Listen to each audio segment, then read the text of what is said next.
आज का हमारा टॉपिक है चुंबकीय द्विध्रुव आघूर्ण के लिए व्यंजक। ठीक है, इसके लिए मान लीजिए कि चुंबकीय क्षेत्र वेक्टर बी में ए क्षेत्रफल का एक वृत्ताकार लूप स्थित है। मतलब इस प्रकार से यहाँ पर मान लो कि कोई एक इस प्रकार से एक लूप है। ठीक है, एक वृत्ताकार लूप है जो चुंबकीय क्षेत्र वेक्टर बी में है।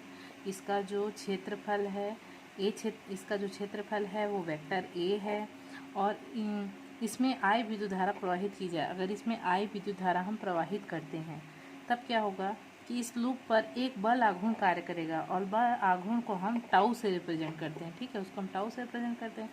तो जब टाउ बल आघूर्ण कार्य करेगा तब हम उसको इस समीकरण के द्वारा शो करेंगे। हम क्या लिखेंगे कि बल आघूर्ण tau vector tau is equal to I into vector A into vector B.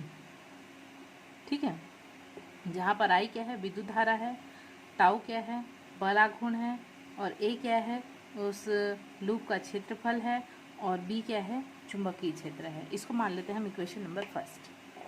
अगर मान लीजिए कि यदि किसी भी विद्युत क्षेत्र E में वेक्टर P द्विध्रुव आघूर्ण वाला कोई वैद्युत द्विध्रुव स्थित है तब उस पर कार्य करने वाला बल आघूर्ण, ये तो हमने चुंबकीय क्षेत्र के लिए ले लिया।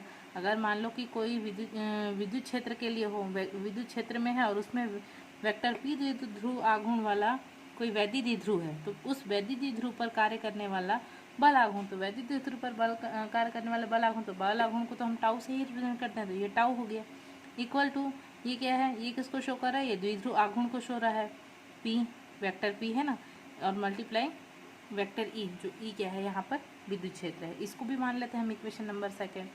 अब हम जानते हैं कि इक्वेशन नंबर फर्स्ट और सेकंड से स्पष्ट होता है कि राशि I और वेक्टर A वैद्युत द्विध्रुव आघूर्ण वेक्टर P के समतुल्य है, मतलब बराबर है। इसे हम चुंबकीय द्विध्रुव आघूर्ण कहते हैं। ठीक है, ये देखो, ये यहाँ पे डायग्राम में यहाँ पर भी सेम कंडीशन है, ये बता रहा है।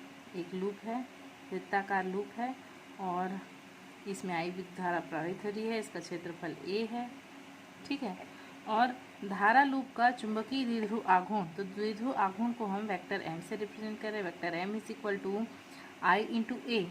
I क्या है, विद्युत धारा, A क्या है, उसका क्षेत्रफल। इसको मान लेते हैं क्वेश्चन नंबर थर्ड।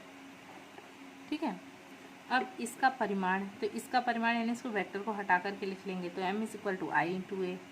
अतः किसी भी धारा लूप का चुंबकीय द्विध्रुव आघूर्ण का परिमाण उस लूप में बहने वाली धारा I और लूप के द्वारा घेरे गए क्षेत्रफल A के गुणनफल के बराबर होता है। ठीक है, वैद्युत द्विध्रुव का